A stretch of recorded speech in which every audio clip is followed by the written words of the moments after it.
नमस्कार साथियों, आज हम एक जो हमारा प्रो सेक्शन दिया गया है हॉस्पिटल सहायक में, उसमें प्रोस इंग्लिश के प्रो सेक्शन का एक टॉपिक देखेंगे जिसका नाम है अ लेटर टू गॉड। इसके पहले आप मेरे चैनल को सब्सक्राइब करें, लाइक करें और हो सके तो अधिक से अधिक शेयर करें।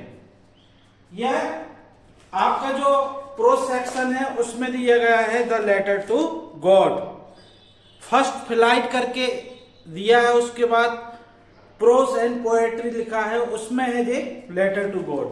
अब इसको कौन कौन लोग देखने के लिए कक्षा 10वीं में पढ़ने वाले जो स्टूडेंट हैं वो भी देख सकते हैं, जो एमपीटेट वर्ग 2 की तैयारी करते हैं मेंस के लिए, प्री के लिए एवं वर्ग 1 एमपीटेट एवं आप देख सकते हैं केवीएस में भी आता है।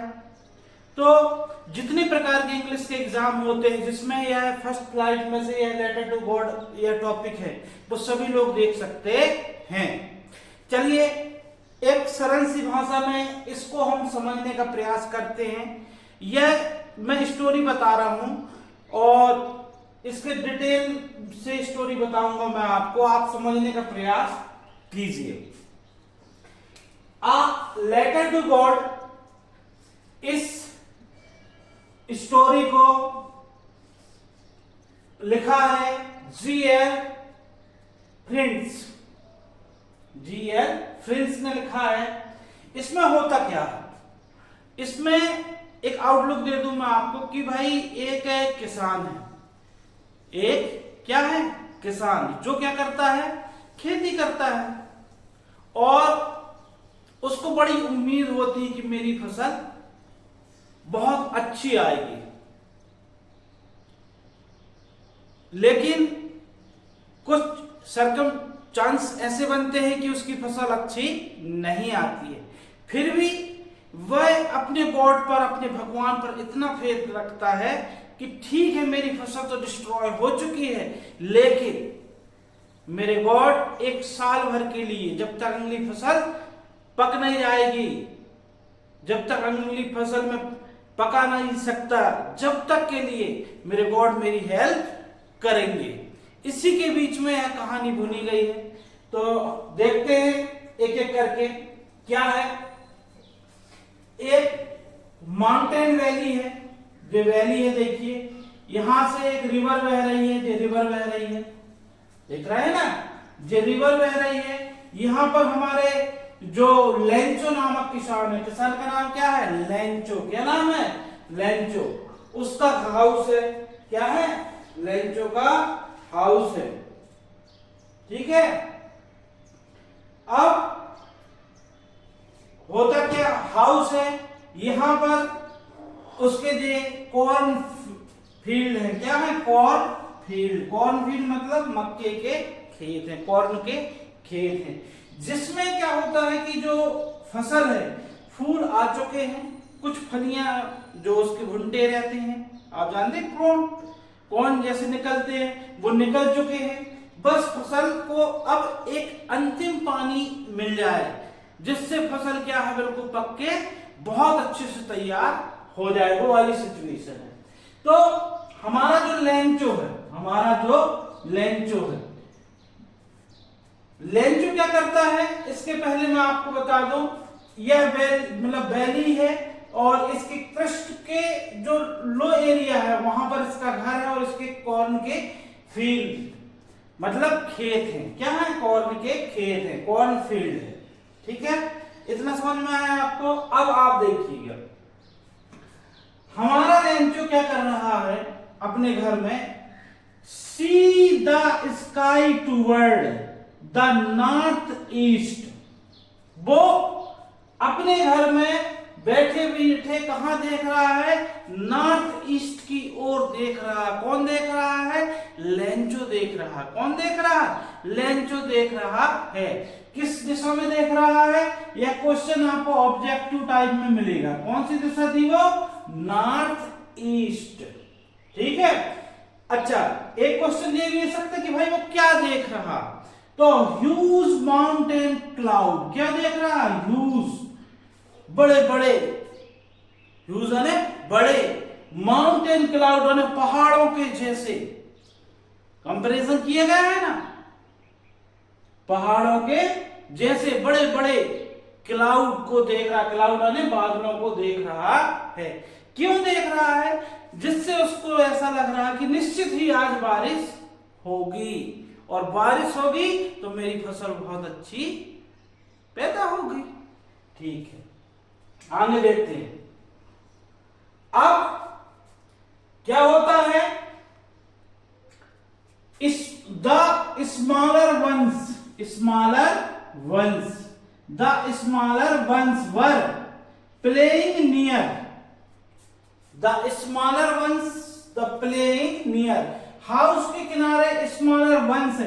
देखिए एस लगा मतलब एक से ज्यादा होंगे और वर भी लगा यहाँ पर। ठीक है, हमें संख्या नहीं दी गई है इस लेसन में कि लेटर गेट में कि लेंचो के कितने पुत्र थे, ये तो हमें मालूम नहीं, लेकिन हमें यहाँ से हमें समझ में आता कि एक से अधिक ही रहे होंगे। साथ में older boys were working in the field, older boy were working in the field. Olders लिखा मतलब एक से ज्यादा होंगे, मतलब जो बड़े बच्चे थे वो कहाँ थे? वो खेत में काम कर रहे थे, वर्किंग इन द फील्ड थे। और जो स्मॉलर वंस थे वो कहाँ थे? वो प्ले मतलब वो खेल रहे थे, प्लेइंग नियर, अपने घर के बाजू में ही प्लेइंग नियर कर रहे थे, प्लेइंग नियर थे। ठीक है, इतनी बात समझ में। अब देखिए लेंचो का घर कहाँ है? The house the only one in the entire valley. अब पूछ सकता है, इसमें क्वेश्चन आ सकते हैं ऑब्जेक्टिव में कि भाई इस वैली में कितने हाउस थे, लेकिन देखो स्पष्ट लिखा है ना, the house the only ones in the entire valley. सिर्फ कितने हैं? एक ही हाउस था पूरी वैली में। और यही पूछ सकता है यह कहां था, तो क्या लिखा है? Sit on the crest of low hills. Crest मतलब क्या होता है? टॉप होता है। क्या होता है? क्रिस्ट में टॉप होता है, लेकिन हाउस कहां है? हाउस है sit on the crest of lower hills, मतलब crest of the lower hills, मतलब इस क्रिस्ट के नीचे जो वैली है इसके लोअर हिल्स जो है वहां पर यह घर स्थित है।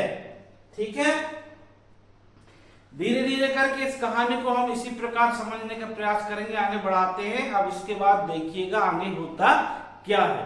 तो सबसे पहले हमने क्या सीखा कि भाई इस हमारी स्टोरी में आ लेटर टू गॉड में क्या है? भाई जी.एल. फ्रिंट ने यह कहानी लिखी है, स्टोरी लिखी है। साथ में क्या है? लेंचो के एक से ज्यादा बच्चे हैं, कुछ ओल्डर्स है और कुछ स्मॉलर वंस है। ठीक है, दूसरी चीज हाउस कहाँ है इसका घर कहाँ है? इंटायर वैली के क्रिस्ट में क्या है? Set on the crest of the lower hills में है। फील्ड का एक है क्रॉन फील्ड है, ये पूछ सकते हैं, जो क्वेश्चन बनेंगे आपके अभी ऑब्जेक्टिव में देखिएगा कि भाई फील्ड का एक था, क्रॉन फील्ड था। ठीक है, ओके। लेंचो किस दिशा में देख रहा था? तो नॉर्थ ईस्ट दिशा में, टुवर्ड है नॉर्थ ईस्ट। ठीक है, माउंटेन कैसे थे कोई पूछ सकता है, जो ऑब्जेक्टिव बनेंगे ह्यूज माउंटेन ऑफ क्लाउड, मतलब बड़े बड़े पर्वतों के जैसे बादल देख रहा था या दिख रहे थे। ठीक है, आगे देखते हैं होता है या हम समझने का प्रयास करते हैं इस स्टोरी में। और लेटर टू गॉड में होता क्या है कि लेंचो हमारा क्या देख रहा था? भाई नॉर्थ ईस्ट दिशा में ह्यूज क्लाउड ऑफ माउंटेन क्लाउडों को देख रहा था। अब अचानक सडनली क्या होता? वहां पर बारिश स्टार्ट हो जाती है। जब बारिश स्टार्ट हो जाती है तो लेंचो मन ही मन में बहुत ही आनंदित होता, क्योंकि उसको पता था कि फसल में फूल आ चुके हैं और जो घुंटे होते हैं आप निकलते हैं साइड से, आपने देखा हो क्रॉन, वो निकल चुके हैं। अब उनको सिर्फ एक लास्ट पानी की जरूरत थी, वो पानी अब आसमान से गिरने लगा था, तो उसको लगा कि अब मेरी फसल पक जाएगी, तो बहुत ही वो खुश था इस बात से। इस प्रकार जो बादल आ रहे हैं और जो रेन ड्रॉप हो रही है, लेंचो बहुत अच्छे से हमारा मुस्कुरा रहा है, देख के उसको अच्छा लग रहा है कि बारिश हो रही है, इसके घर के ऊपर भी बारिश हो रही है। ठीक है, तो लेंचो वहां पर बहुत ही आनंदित है, बच्चे भी उसके देख रहे हैं रेन ड्रॉप को कि कैसे बारिश होती है। अब हुआ क्या, सडनली द बिग ड्रॉप, अब जो पानी की बड़ी अब देखो लेंचो क्या है, हमारा मन ही मन सोचता है, क्या सोचता है कि the big drop are 10 cents, जी ऑब्जेक्टिव में आएगा, समझ गए क्या आएगा कि बिग ड्रॉप कितने सेंट की थी, मतलब लेंचो क्या मानता था बिग ड्रॉप कितने सेंट की थी, वो 10 सेंट की थी, 10 cent pesos, and little ones मतलब जो छोटी छोटी बूंदें जो होती हैं पानी की, इस प्रकार की छोटी छोटी बूंदें जो पानी की थी वो कितने सेंट की थी, वो 5 सेंट, कितने सेंट की थी। अब यह कल्पना करता है लेंचो कि जो बड़ी बड़ी जब उसके शरीर में और उसके फील्ड में जब पानी की बूंदें गिरती हैं तो उसको ऐसा लगता है कि देखिए ये बड़ी बड़ी पानी की बूंदें जो है बिग ड्रॉप है, बिग रेन ड्रॉप जो है, big rain drop are 10 cent, ठीक है, और pesos and little ones are 5 cent, छोटी रेन ड्रॉप जो होती है, छोटी छोटी बूंदें गिरती हैं, ये 5 सेंट की होती हैं। आगे देखते हैं क्या होता है इसमें, फिर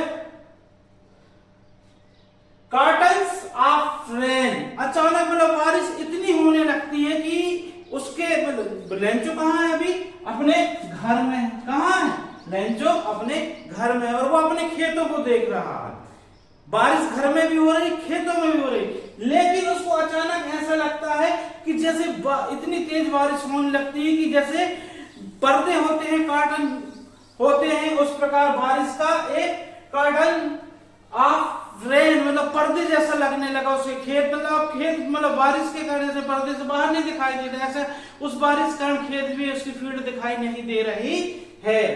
बट जैसे ही ऐसे होता कि उसको अपना जो फील्ड है, अपना जो कॉर्न फील्ड है वो दिखाई नहीं दे रहा, तो क्या होता, व्हाट सडनली, अचानक यह स्ट्रॉन्ग विंड बिगन ब्लो, अचानक ही क्या होती है, एक स्ट्रॉन्ग विंड मतलब तेज हवा अचानक से चलने लगती है, अचानक से तेज हवा चलने लगती है, and large with the rain very large hailstone to fall, और उस तेज हवा के साथ बहुत तेज बारिश होती है, और उस तेज बारिश के साथ हिल स्टोन आने जिन्हें हम ओले कहते हैं, क्या बोलते हैं, ओले कहते हैं, हिल स्टोन टू फेल मतलब गिरने लगते हैं, हिल स्टोन गिरने लगते हैं, ठीक है। हिल स्टोनों का कंपैरिजन किया गया है कैसे, सिल्वर कॉइन से किया गया और फ्रोजन फल्स से किया गया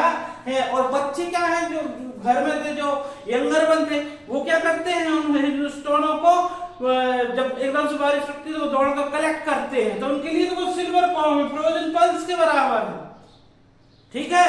तो डायरेक्ट कंपैरिजन किया गया है सिल्वर कॉइन से और फ्रोजन फल से किया गया है। चलिए आगे देखते हैं क्या होता है, उसके खेत पर अब स्टोन गिरे हैं तो खेत में क्या होगा इसके बारे में देखते हैं अभी।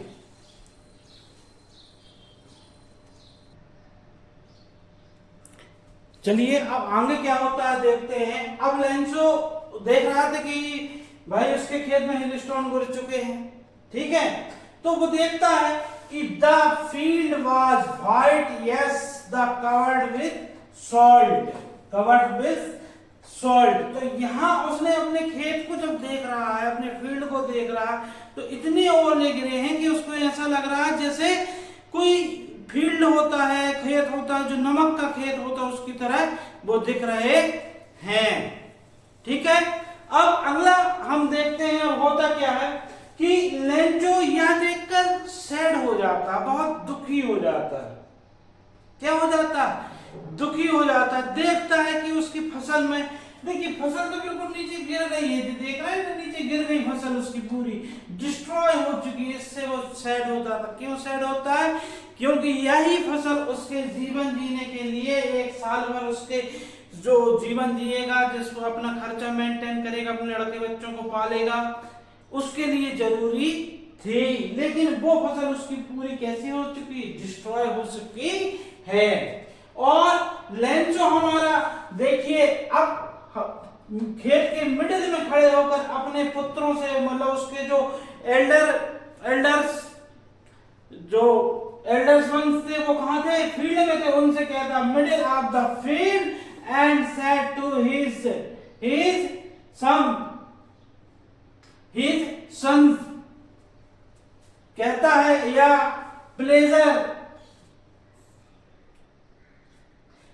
Place to locusts would have left more than this. वो कहते हैं कि भाई जो टिड्डियों का हमला होता है, जो काय का हमला होता है? टिड्डियों का हमला होता है। अपने संत से कहता है कौन? लेंचो कहता है, हमारे इसका नाम लेंचो है। लेंचो कहता है कि भाई जो टिड्डियों का लोकट्स का हमला होता है, वो भी इतना डिस्ट्रॉय नहीं करते, कुछ तो छोड़ जाते। Would have left more than this, मतलब इस स्टोन की जो बारिश हुई है, जो डिस्ट्रॉय किया हिल स्टोन ने, वो तो जो हमारे लोकस्ट मतलब होता है टिड्डियों के हमले से भी इतनी फसल हमारी नष्ट नहीं होती है। चलिए आगे देखते हैं। चलिए अब क्या होता है? लेंचो सैड है, और सैड होने के बाद वह सोचता है अब उसका जो कॉर्नफील्ड था वो डिस्ट्रॉय हो चुका है। अब वो सोचता है कि आगे क्या किया जा सकता है जिससे मैं और मेरी फैमिली सरवाइव कर सकें। कब तक सरवाइव कर सकें? जब नेक्स्ट फसल आएगी और हम फिर से अपने फील्डों को कॉर्न उगा सकें। जब तक हम क्या कर सकते हैं? सोचता है। यहां बहुत अच्छी चीज दी गई, Lencho was an x of a man. तो लेंचो का डायरेक्ट कंपैरिजन किया गया है, कैसे किया गया? ऑक्स ऑफ द मैन, मतलब वो बहुत मेहनती था। बैल जो ऑक्सन बैल होता है, बैल जो होते हैं वो बहुत मेहनती होते हैं। तो लेंचो क्या था? बहुत मेहनती था, या कंपैरिजन किया गया। फिर वो क्या करता है?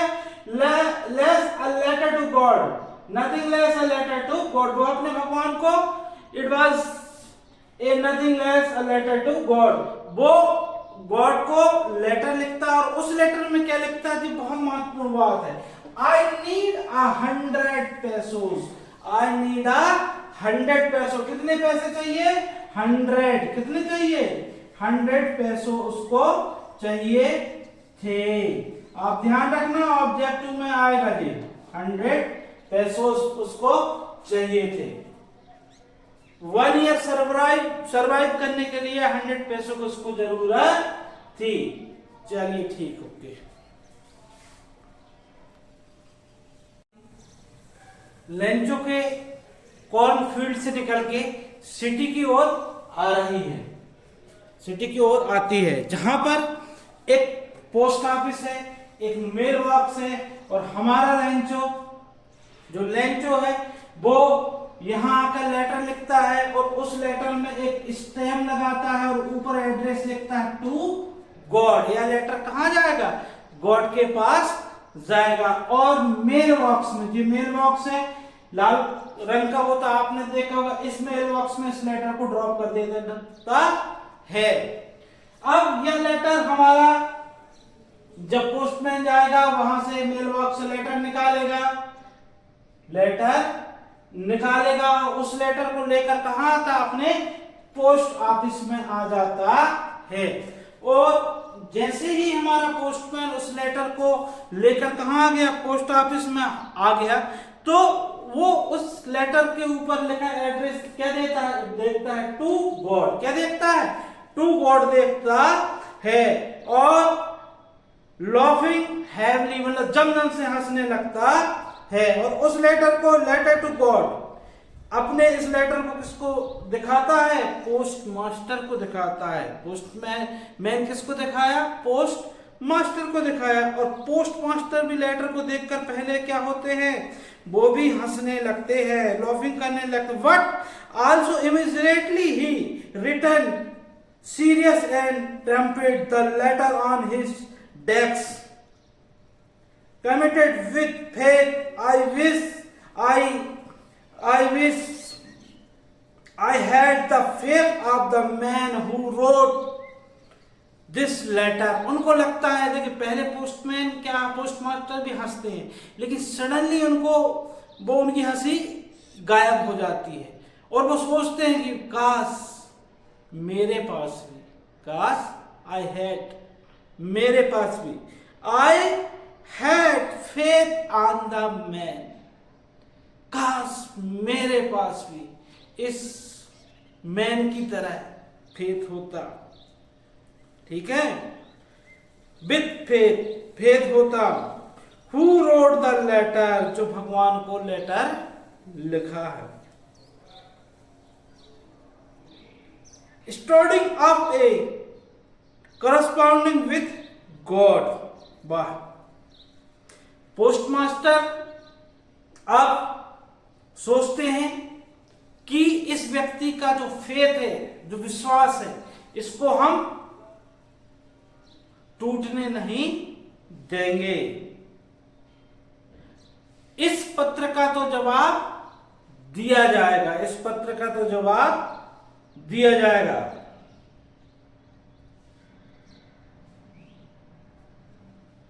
लेकिन जैसे ही हमारे पोस्टमास्टर ने उस लेटर को खोला तो क्या हुआ कि भाई इस लेटर का जवाब आप स्याही, कलम, पेंसिल, सद्भावना से, इन चीजों से नहीं दे सकते हैं।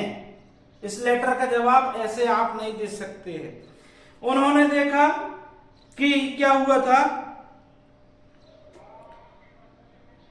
कि इसमें तो कुछ 100 पैसों की हेल्प गॉड से मांगे गए हैं। तो उन्होंने, पोस्टमास्टर ने खुद किए और अपने साथी कर्मचारियों से कुछ पैसे कलेक्ट किए और उन पैसों को हमारे लेंचो के लिए एक लेटर में डाल के, लिफाफे में डाल के, और सिर्फ एक वर्ड लिखे थे उस लिफाफे में। क्या लिखे थे? सिग्नेचर किए थे टू गॉड, और लेंचो के एड्रेस में उस पत्र को भेजा दिया गया। लेंचो के एड्रेस में पत्र को भेजा दिया गया। इस बीच में लेंचो बार बार आके पोस्ट ऑफिस में पूछता था कि मेरा कोई लेटर आया, कि मेरा कोई लेटर आया। तो वो आया तो यह भेजा दिया गया, उसको दे दिया गया। ठीक है, अब मैंने बताया था कि पोस्टमास्टर ने सहयोग करके, उन्होंने सहयोग किया। चाहिए कितने रुपए थे? 100 क्या थे? चाहिए थे पैसों चाहिए थे, 100 पैसों चाहिए थे, पैसों। ठीक है, लेकिन उन्होंने कोशिश करके सिर्फ कितने पैसों से इकट्ठे कर पाए? सिर्फ 70 पैसे इकट्ठे कर पाए। ठीक है, अब 17 पैसे सिर्फ उन्होंने कलेक्ट कर पाए। इन पैसों को उन्होंने लिफाफे में पैक किया और लेंचो के एड्रेस में और अंदर लिख दिया टू गॉड के सिग्नेचर कर दी। एक वर्ड लिखा था गॉड ओनली, ध्यान रखिएगा, ऑब्जेक्टिव क्वेश्चन बन सकता है। ठीक है, कितने पैसे सेंड किए गए थे? 70 पैसे। कितने? 70। कितने? 70 पैसे ओनली सेंड किए गए थे, 70। ठीक है, अब लेंचो उस लेटर को जैसे ही प्राप्त करता है और वो देखता है तो उन पैसों को गिनता है तो कितने प्राप्त होते हैं उसको? 17 पैसे प्राप्त होते हैं। उसको यह लगता है कि गॉड तो ऐसा नहीं कर सकते, मैंने 100 पैसे मंगाए थे तो गॉड ने तो 100 पैसे ही भेजाए होंगे, 100 पैसे ही भेजाए होंगे। लेकिन जो बीच के 30 पैसे हैं, 70 पैसे में से बचे बीच के 30 पैसे हैं, जे किसने गायब कर दिया होगा? जे 30 पैसे को एम्प्लॉय किसने?